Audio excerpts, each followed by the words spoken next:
Mount Pinatubo, the invisible volcano that changed everything.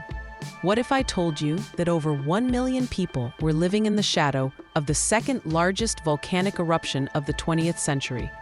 And absolutely nobody knew it was coming. Not the government, not the military, not even the indigenous people who'd called this mountain home for thousands of years. This is the story of Mount Pinatubo, a disaster that rewrote the rules of science, geopolitics, and human survival. The sleeping giant nobody knew. Picture this. You're living in the fertile plains of central Luzon in the Philippines. It's 1990 and life is good. Rice fields stretch endlessly around you.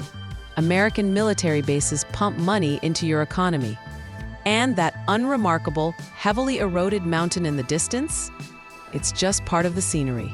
But here's what scientists recently discovered that will change how you think about hidden dangers forever. Mount Pinatubo had been building toward a catastrophic eruption for 500 years. 500 years of complete silence. No living memory. No oral traditions. No warning signs. The mountain was so forgettable that the Philippine Institute of Volcanology didn't even have a monitoring station there.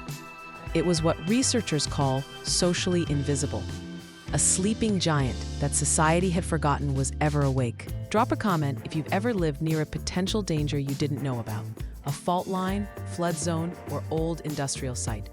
You might be surprised how many of us are living in invisible risk zones right now. The only people with a deep relationship to this mountain were the Aeta, indigenous communities who considered it sacred, the home of their deity, Aeta. But their concerns rarely registered at the national level. They were about to lose everything. When science saved thousands. March 1991, the ground starts shaking. Steam blasts 3 craters into the mountain's north side. A Catholic nun working with the Aeta reports the activity, and suddenly, scientists realize they're staring at a potential catastrophe. What happened next became a legendary example of disaster science done right. American and Filipino volcanologists, haunted by the 1985 Armero tragedy in Colombia, where 23,000 people died despite scientific warnings, were determined not to let history repeat itself. They deployed seismographs, measured sulfur dioxide emissions, and created something brilliant, a simple 5-level alert system that anyone could understand. But here's the genius part. They made a video. Picture this. Maurice and Katia Croft's footage of pyroclastic flows moving at 100 kilometers per hour, obliterating everything in their path. This video was copied dozens of times and shown in villages, military bases, and government offices. For people who had never imagined such destruction, it was viscerally terrifying and utterly convincing. Pause the video right now and guess. What do you think caused the most deaths when Pinatubo erupted? Lava? Pyroclastic flows? The answer will shock you.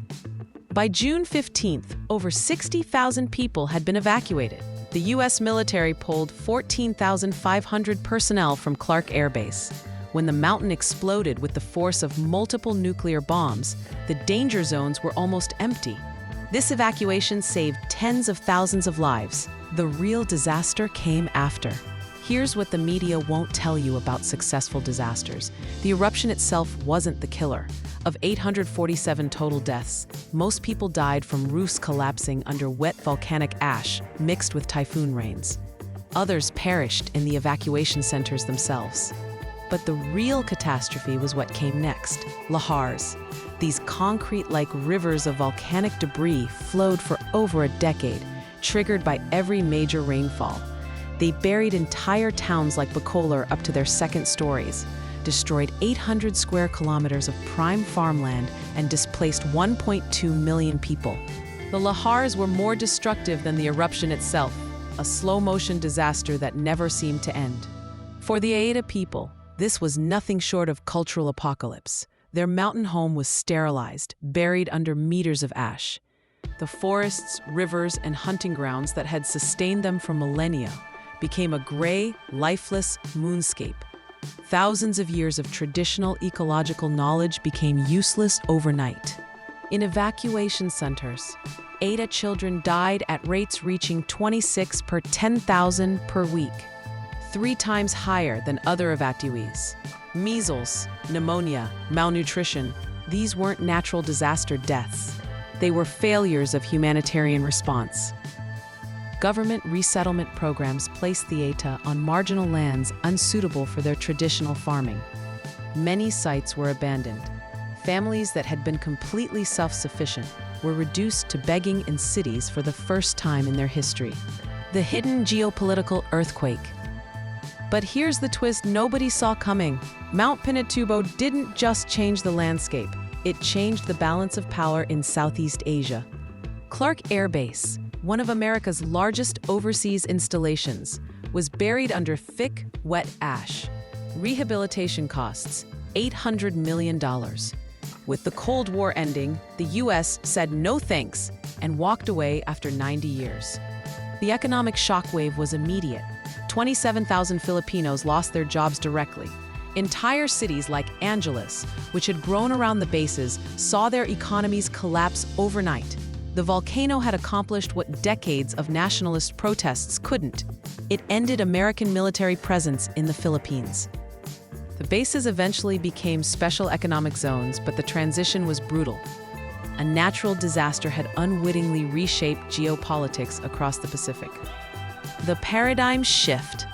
Here's what this disaster teaches us that changes everything. Saving lives is just step one. The Mount Pinatubo evacuation is celebrated as a scientific triumph, and it absolutely was.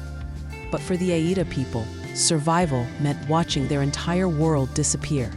Real disaster preparedness isn't just about getting people out alive. It's about ensuring they have something worth living for when the crisis ends. It's about understanding that marginalized communities often bear the greatest cost of both the disaster and the response. Which scenario terrifies you most? Living unknowingly next to a hidden threat, or surviving a disaster, only to lose everything that made life meaningful? Let me know in the comments. This is why you need to watch more videos from the Disaster Research Notes channel. Because understanding disasters isn't just about dramatic eruptions and heroic evacuations. It's about the invisible vulnerabilities in our communities, the long-term human costs we don't see in news headlines, and the knowledge that could protect not just your life, but your entire way of life. The mountain is quiet now, but the lessons of Pinatubo echo through every community living in the shadow of forces they can't see coming. Your disaster literacy could be the difference between tragedy and survival, not just for you, but for everyone you care about.